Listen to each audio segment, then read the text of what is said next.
रीनीट में 720 में 715 नंबर हासिल करने वाले पंशुल बंसल जी हमारे साथ हैं। पंशुल बंसल, तो आपको सबसे पहले तो बहुत बहुत बधाई, और आपने 715 नंबर मिले हैं आपको, हाँ जी, थैंक यू मैम। सबसे ज़्यादा नंबर। हाँ, I am happy today now. Okay, तो फिर भी रैंक आपकी सेकेंड है, क्या कारण है बताइए। एक्चुअली एनटी का क्राइटेरिया होता है कि अगर आपके मान लीजिए दो बच्चों के मार्क्स सेम है, तो वो पहले देखते हैं कि किसके बायो में ज़्यादा नंबर है, देन दे सी किसके केमिस्ट्री में ज़्यादा नंबर है, और देन फाइनली फिजिक्स। तो मेरे बायो में कटा था, और जो फर्स्ट रैंक है उसका केमिस्ट्री में कटा था, तो उसके बायो में ज़्यादा नंबर है, जो फर्स्ट प्रेफरेंस देते हैं वो, तो इसलिए उसको 1 मिली, मेरे को 2 मिली। अच्छा, जो पहला एग्ज़ाम हुआ था तो रीनीट था, जो नीट हुआ था उसमें आप वो कैसा हुआ था? वो भी मेरा ओके ही हुआ था। मेरा 701 706 डिपेंड कर रहा था कि क्वेश्चन बोनस क्या नहीं, तो उतना बन रहा था। एंड मतलब मेरे को वीएमएमसी या कोई एमएएमसी ऐसा कोई टॉप 10 कॉलेज मिल जाना था दिल्ली में, पर चलो अब नीट कैंसिल हो गया तो मेरा और अच्छा। मैंने चलो सोचा कि थोड़ा और दिन मेहनत कर लें, एक 3 साल करी है तो 1-2 महीने तो कोई बात नहीं, चलो। तो फिर उसके बाद मेरा फाइनली अब 715 स्कोर आया ना। आई एम हैप्पी कि चलो मेरे को एम्स दिल्ली मिल रहा है अब। तो आपको यकीन था कि आपको के इतने नंबर मिलेंगे? मेरे को शुरू में डाउट था, मेरे को हल्का डाउट था कि शायद मैंने एक क्वेश्चन नहीं मार्क करा ओएमआर में, गलती से छूट गया मेरे से। पर बाद में जब ओएमआर आई तो लक ऑन माय साइड, मेरा वो सही था, मैंने मार्क करा था बिल्कुल प्रॉपर्ली। तो मेरा 715 कंफर्म हो गया था ओएमआर के बाद। अच्छा, बाकी जो उन्होंने रीनीट दिया उनके लिए फिजिक्स टफ था, आपके लिए क्या टफ? एक्चुअली तो मैं कहूँगा नीट से जो ओरिजिनल नीट था, कॉन्सेप्चुअली इतना मुश्किल री नीट नहीं था। ओनली फिजिक्स हल्की सी लेंदी थी, दैट्स ऑल। केमिस्ट्री ओके थी और फिजिक्स भी बायो भी ओके ही थी। तो आप दिल्ली में रहते हैं, कहाँ पर रहते हैं? मैं फरीदाबाद में रहता हूँ, सेक्टर 21C, पर मैं प्रॉब्ली दिल्ली का ही कॉलेज लूँगा, वहाँ पे अच्छे कॉलेज हैं बहुत। अच्छा, मम्मी पापा आपके क्या करते हैं, वो किस फील्ड से? पापा एक्चुअली पहले उन्होंने टीएससी चाणक्य से नेवल नाम भी बताइए। मेरे पापा का नाम है संजीव कुमार बंसल। उन्होंने टीएससी चाणक्य से नेवल इंजीनियरिंग करी थी पहले, और फिर उन्होंने अपना एक थोड़े जॉब करा, और फाइनली अब वो बिजनेस में, स्टील स्क्रैप के बिजनेस में। एंड मेरी मम्मा कंपनी सेक्रेटरी हैं, और एलएलबी कर रखी है उन्होंने, and she is company secretary in Indian Express, and her name is Monika Bansal. अच्छा, वो आपका ये फर्स्ट अटेम्प्ट है? Yes, first attempt.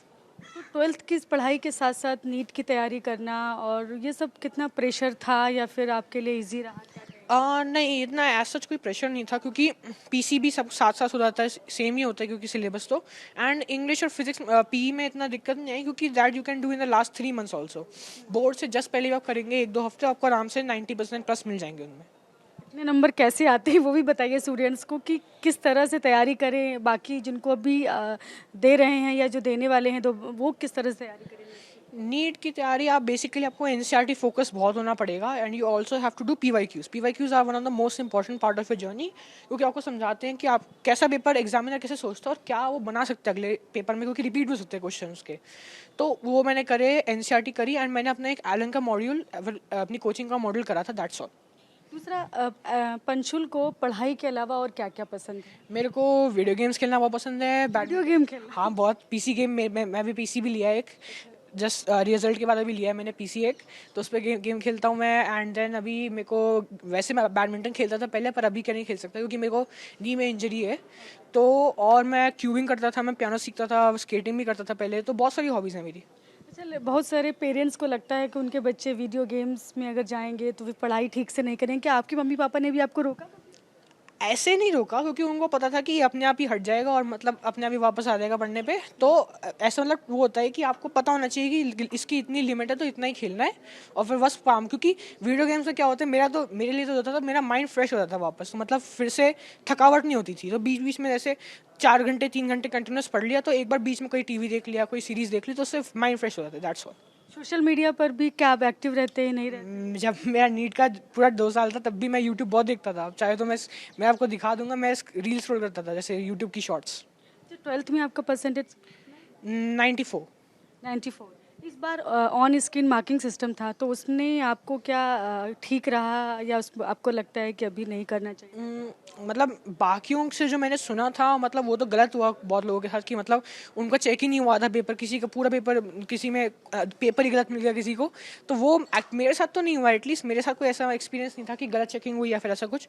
जब मैंने मंगाई कॉपी तो सारी नॉर्मल ही थी बिल्कुल। अच्छा, नॉर्मल थी सब? हाँ।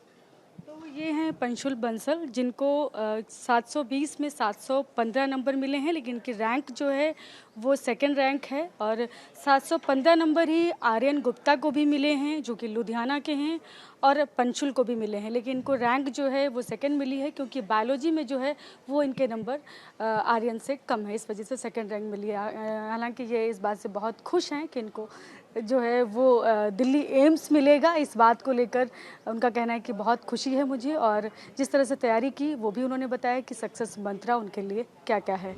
नीट में टॉप करने वाली पंशुल बंसल के जो मदर हैं वो हमारे साथ हैं।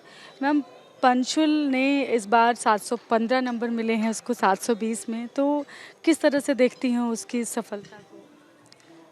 मुझे बहुत बहुत अच्छा लग रहा है, और बट ये है कि ये जो रिज़ल्ट है उसके कंसिस्टेंट हार्ड वर्क का रिज़ल्ट है। उसका ये रहता था कि वो कंसिस्टेंटली अपने उस पे स्टडी पे ध्यान देता था। अगर वो सपोज वो 6 to 7 आवर्स पढ़ रहा है एक दिन में, तो उस टाइम पे वो सिर्फ पढ़ रहा होता था, उस टाइम पे उसका टेंशन कहीं और नहीं होता था। तो ये कह लीजिए उसके कंसिस्टेंट हार्ड वर्क का रिज़ल्ट है। और आप लोगों ने किस तरह से उसमें कहेंगे कि उसकी पढ़ाई में किस तरह से सहयोग किया, और कैसे उसको मोटिवेट किया कि वो इस तरह से तैयारी करे और इतने नंबर लेकर?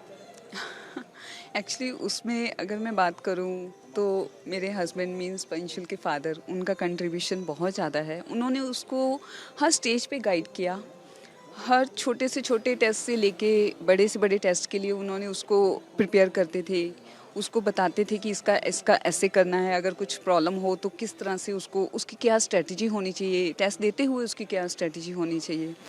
तो उसमें उन्होंने उसको गाइड किया, और जो मैंने उसको मोटिवेट किया। मैंने उसको कभी किसी चीज़ के लिए प्रेशराइज़ नहीं किया कि आपको ऐसा ही करना है, कि आपको टॉप 5, टॉप 10 या फिर अच्छे से अच्छे कॉलेज में एडमिशन लेना है। मेरा उसको यही था कि पंशुल, आप बस अच्छा करो, आप नीट के लिए प्रिपेयर कर रहे हो, सपोज आपका नीट में नहीं भी हो पाया, 1% आपका नीट में, वैसे तो हमें 99% श्योर था कि उसका नीट में अच्छा रिजल्ट आएगा, बट ये था कि अगर 1% भी नहीं हो पाया तो तुम टेंशन मत लेना, हम हैं तुम्हारे साथ, कोई प्रॉब्लम नहीं, हमारे पास और बहुत सारे फील्ड्स हैं जिसमें तुम जा सकते हो, बस तुम्हें स्ट्रेस नहीं लेना है किसी भी तरह से बस। अच्छा, घर में कोई मेडिकल की फील्ड से नहीं है, उसके बाद भी आप लोगों ने मतलब कहेंगे कि उसका सपना था डॉक्टर बनने का? हमारी फैमिली में कोई भी डॉक्टर नहीं है। इनफैक्ट मेरे मैटरनल साइड से या पैटर्नल साइड से या इस साइड से कोई भी डॉक्टर नहीं है। और इनफैक्ट अगर मैं पंशुल की बात करूं तो वो 3rd या 4th से उसने कहना शुरू किया था कि मुझे डॉक्टर बनना है। तो मुझे लगता था कि शायद थोड़ा बड़ा होगा तो उसका माइंड चेंज हो जाएगा और वो किसी और फील्ड में चला जाएगा, बट 10th तक आते आते भी उसका क्लियर था, उसका माइंड बिल्कुल क्लियर था कि मुझे डॉक्टर ही बनना है। इनफैक्ट मैंने उसे ट्राई किया कई बार कन्विंस करने के लिए कि पंशुल, डॉक्टर बनने के लिए आपको 9 to 10 ईयर्स स्टडी करनी पड़ेगी, तो आप किसी और फील्ड को चूज़ कर लो, आप किसी और फील्ड में भी अच्छा कर सकते हो।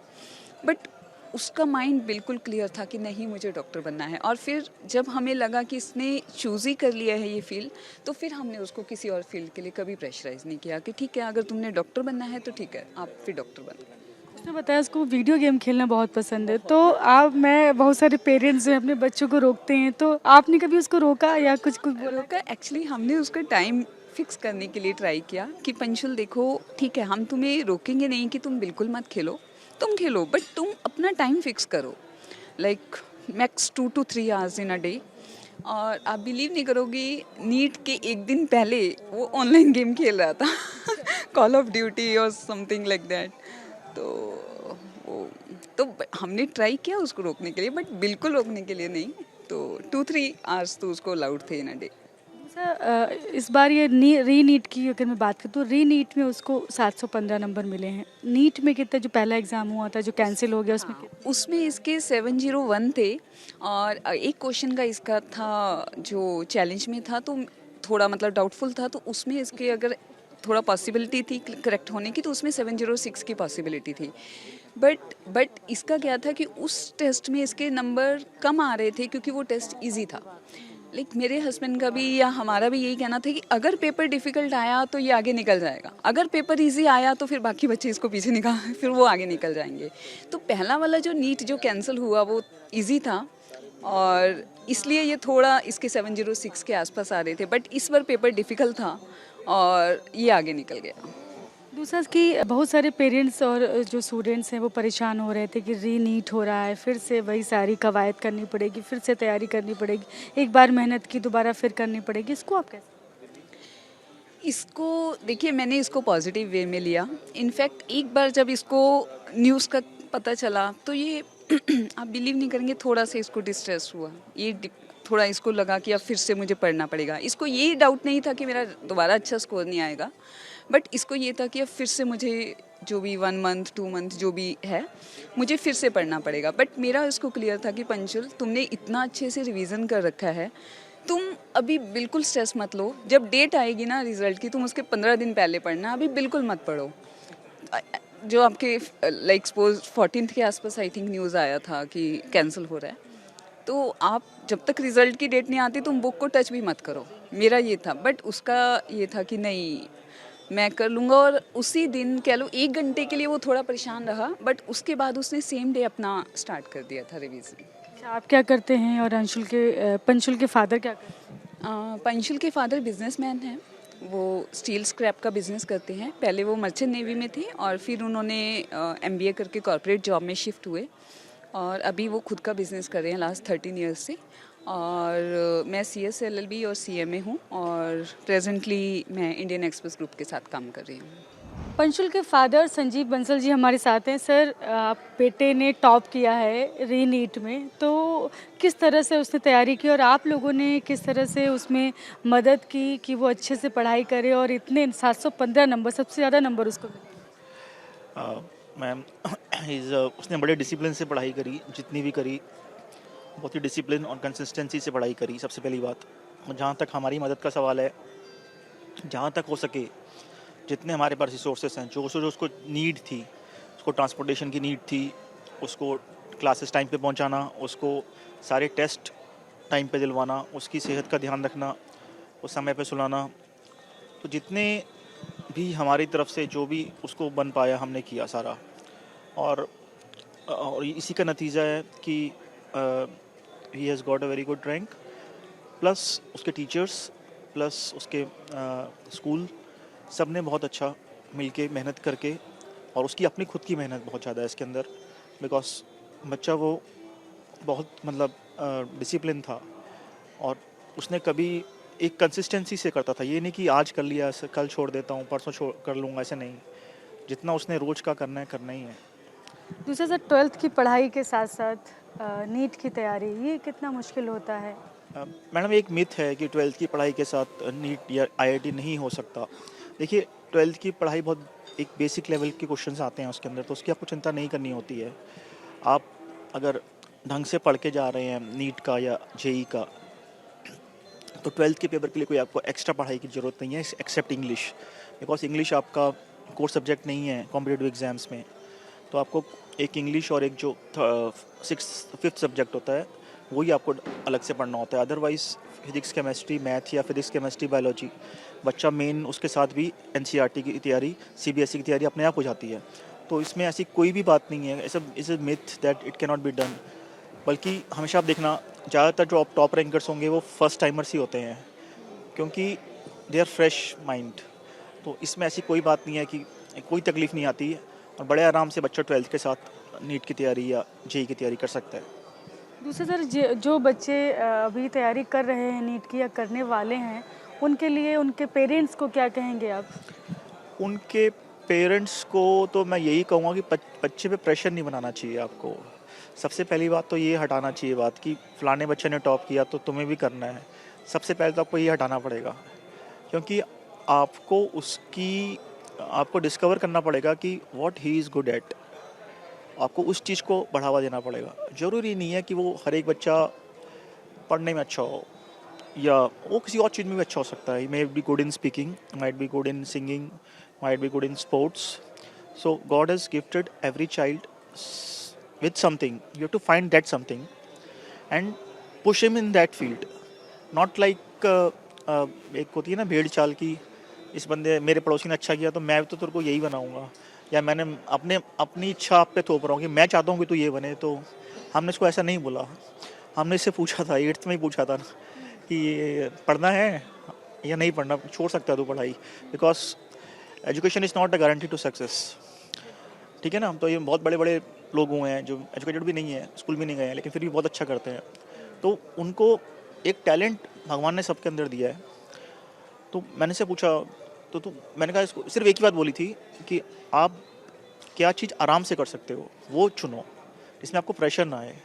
बोला पापा मैं ये कर सकता हूँ, बायोलॉजी पढ़ सकता हूँ आराम से, तो मैं ये करूँगा। मैंने से बहुत जोर लगाया कि मैथ्स ले ले, नहीं ली इसने। कहता नहीं मेरे को उसमें टेंशन आती है, मेरे को ये मेरा आराम से हो जाएगा, आप टेंशन मत लो। दूसरा, घर में कोई भी डॉक्टर नहीं है, बेटा मेडिकल की फील्ड में जा रहा है, तो कभी ना कभी शुरुआत होती है कहीं ना कहीं से, कोई ना कोई तो बनता ही है। तो हमें तो बहुत खुशी है, क्योंकि ये अपना ड्रीम, हमने कभी इसको पुश नहीं किया किसी चीज़ के लिए, सिर्फ आगे आके इसका मार्गदर्शन ही किया। कभी किसी चीज़ के लिए इसको धक्का नहीं दिया कि आपको कोई चीज़ इस पर इन्फोर्स नहीं करी। जितने भी पेरेंट्स हैं, मैं यही कहना चाहूँगा कि आप बच्चों पे कोई चीज़ इन्फोर्स ना करो, उस पर पुश मत करो। वो जिस चीज़ में अच्छा होगा वो अपने आप उस चीज़ को आसानी से कर लेगा, उसे करने दो।